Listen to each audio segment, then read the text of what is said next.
আসসালামু আলাইকুম। উদ্দীপনা প্রাইভেট সেন্টারের পক্ষ থেকে আমি মোহাম্মদ রাহান কবির নতুন আরও একটা ভিডিওতে তোমাদের স্বাগতম। আজকে আমি কথা বলবো এইচএসসি এবং আলিম পরীক্ষার্থী 2025 সালের ব্যাচের জন্য ইসলামী ইতিহাস ও সংস্কৃতির দ্বিতীয় পত্র বিষয়টা নিয়ে। বিষয়টা তোমাদের জন্য খুবই গুরুত্বপূর্ণ হতে চলছে, তাই ভিডিওটা দেখার অনুরোধ রইল। তাহলে চলো ভিডিওটা শুরু করি।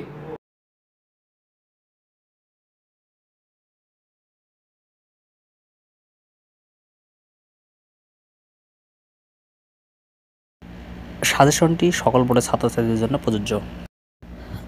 এখান থেকে প্রথম, পঞ্চম এবং ষষ্ঠ এই তিনটে অধ্যায় পড়লে ইনশাল্লাহ 100% কমন হয়ে যাবে। কেননা পঞ্চম আর ষষ্ঠ অধ্যায় তোমরা কিন্তু এসএসসিতে পড়েছো, তাই শুধু একটু রিভিশন দাও। যদি চতুর্থ অধ্যায় দিয়েছি, তারপর তৃতীয় অধ্যায় যদি কঠিন মনে হয় তবে তৃতীয় অধ্যায় বাদ দিয়ে পড়তে পারো।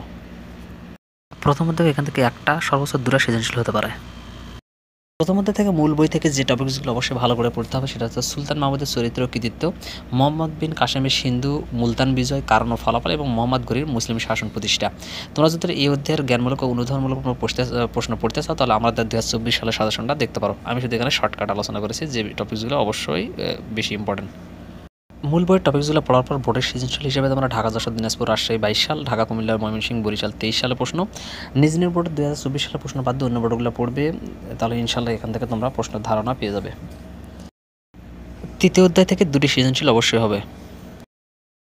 তৃতীয় অধ্যায় থেকে মূল বই থেকে যে টপিকগুলো অবশ্যই ভালো করে পড়তে হবে সেটা হচ্ছে 1 নম্বর প্রথমেই পানিপথের যুদ্ধ, বাবরের কৃতিত্ব, আকবর ও রাজপুত নীতি, শেরশাহ, মমতাজ এবং শাহজাহানের তাজমহল। এই অধ্যায় থেকে যদি জ্ঞানমূলক অনুধাবনমূলক প্রশ্ন পড়তে চাও তাহলে আমার 2024 সালের সাজেশনটা তোমরা দেখে আসতে পারো। বোর্ডের সৃজনশীল হিসেবে তোমরা ঢাকা, যশোর, দিনাজপুর, রাজশাহী 22 এবং ঢাকা, কুমিল্লা, ময়মনসিংহ, বরিশাল 23 সাল চেষ্টা করে যদি সময় পাও তাহলে 23 সাল পুরাটা কভার করার চেষ্টা করো। আর নিজ নিজ 2024 সালে প্রশ্ন বাদ দিয়ে অন্য বোর্ডগুলো পড়বে। পঞ্চম অধ্যায় থেকে দুটি বা তিনটি সৃজনশীল হবে। দুটি তো অবশ্যই হবে, তিনটি হওয়ার সম্ভাবনা রয়েছে। এই অধ্যায় থেকে জ্ঞানমূলক হিসেবে তোমরা যে প্রশ্নগুলো অবশ্যই দেখবে সেটা হচ্ছে কত সালে যুক্তফ্রন্ট নির্বাচন অনুষ্ঠিত হয়, লাহোর প্রস্তাব কত সালে উপস্থিত হয়, 3 নম্বর কুতুবউদ্দিন মজলিস কত সালে গঠিত হয়, 4 পাকিস্তানের জনসংখ্যা কত অংশের মাতৃভাষা বাংলা ছিল, 5 21 দফার প্রথম দফা কি, 6 নম্বর দ্বৈত শাসনের প্রবর্তক কে, 7 নম্বর মোহামেডান লিটারি সোসাইটির প্রতিষ্ঠাতা কে এবং 8 নম্বর পূর্ব পাকিস্তানের মুখ্যমন্ত্রী কে ছিলেন। তোমরা যদি আরও বেশি একটু প্রিপারেশন নিতে চাও, যারা অনেকে আছে বেশি পড়তে ভালোবাসো, তারা আমার 2024 সালের সাজেশনে দেখতে পারো। আর যারা শর্টকাট পড়বে এইটুকু পড়লেও ইনশাল্লাহ হয়ে যাবে। মনে রাখবে বেশি পড়লে কিন্তু ক্ষতি নাই, বেশি পড়তে পারলে ভালো। আর যারা একটু আসলে কম পড়তে চাও, ভালোবাসে, তাদের জন্য এই সাজেশনগুলো শর্ট করা। পঞ্চম অধ্যায়ের অনুধাবনমূলক প্রশ্ন হিসেবে 73-এর মন্বন্তর কেন ঘটেছিল দেখতে হবে। 1954 সালের নির্বাচনের গুরুত্ব ব্যাখ্যা করো। 3 নম্বর দ্বিজাতি তত্ত্ব ব্যাখ্যা করো। 4 নম্বর 21 ফেব্রুয়ারি স্মরণীয় কোনো ব্যাখ্যা করো। 5 সিমলা ডিপুটেশন কি। 6 নম্বর যুক্তফ্রন্ট বলতে কি বোঝো। 7 নম্বর 1954 সালের নির্বাচনের যুক্তফ্রন্ট বিজয় দুটি কারণ আলোচনা করো। 8 মৌলিক গণতন্ত্রকে ব্যাখ্যা করো। 9 আইয়ুব খানের ক্ষমতা পতনের কারণ কী ছিল ব্যাখ্যা করো। এবং 10 নম্বর দেখতে 6 দফাকে ম্যাগনা কার্টা বলা হয় কেন। এখানে আরও কিছু প্রশ্ন রয়েছে যেটা 2024 সালের অনুধাবনমূলক প্রশ্নটা আমি দিয়েছি, তোমরা চাইলে ওখান থেকে একটু পড়ে আসতে পারো। আর যারা এইটুকু পড়তে চাচ্ছ এইটুকু পড়লে ইনশাল্লাহ হয়ে যাবে। মূল বই থেকে যে টপিকসগুলো অবশ্যই পড়তে হবে সেটা হচ্ছে 1969 সালে গণঅভ্যুত্থান পড়তে হবে, 1968 সালে আগরতলা মামলা পড়তে হবে, ভাষা আন্দোলনটা পড়তে হবে, 1954 সালে যুক্তফ্রন্ট এবং 1966 সালে 6 দফা ও এর গুরুত্বটা কিন্তু পড়তে হবে। আমি একটু দ্রুত কথা বলার কারণ হচ্ছে আসলে ভিডিওটা আসলে বড় হয়ে যাবে, এই জন্য একটু দ্রুত বলার চেষ্টা করতেছি। তোমরা একটু কষ্ট করে একটু বুঝে নিও। বোর্ডের সৃজনশীল হিসেবে ঢাকা, যশোর, দিনাজপুর, রাজশাহী 22 সাল, ঢাকা, কুমিল্লা, ময়মনসিংহ, বরিশাল 23 সাল। 23 সাল যদি সময় পাও তাহলে পুরোটাই পড়ার চেষ্টা করো, সবগুলো বোর্ড। আর যদি সময় না পেলে 3-4টা বোর্ড পড়লে হবে। আর নিজ নিজ বোর্ডে যদি 24 সালে প্রশ্ন বাদ দিয়ে অন্য বোর্ডগুলো পড়বে তাহলে কিন্তু তোমাদের জন্য একটু ভালো হবে। ষষ্ঠ অধ্যায় এখান থেকে 2 বা 3টা সৃজনশীল হবে ইনশাল্লাহ।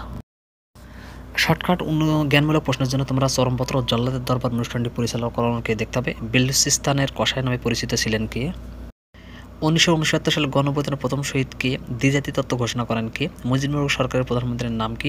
সিপাহী বিদ্রোহ কত সালে সংগঠিত হয় এবং 7 নম্বর হচ্ছে মুক্তিযুদ্ধের সময় চরমপত্র কে পাঠ করতেন। অনুধাবনমূলক প্রশ্ন হিসেবে তোমরা দেখবে ভাষা আন্দোলন স্মরণীয় কেন। 2 নম্বর বাংলাদেশের স্বাধীনতায় জাতিসংঘের ভূমিকা কী স্বাধীনতা যুদ্ধে। মৌলিক গণতন্ত্র কাঠামো বলতে কী বোঝায়। 7ই মার্চের ভাষণের তাৎপর্য ব্যাখ্যা করো। 1971 সালে 25শে মার্চ রাতকে কালো রাত্রি বলা হয় কেন। 6 নম্বর অসহযোগ আন্দোলন বলতে কী বোঝো।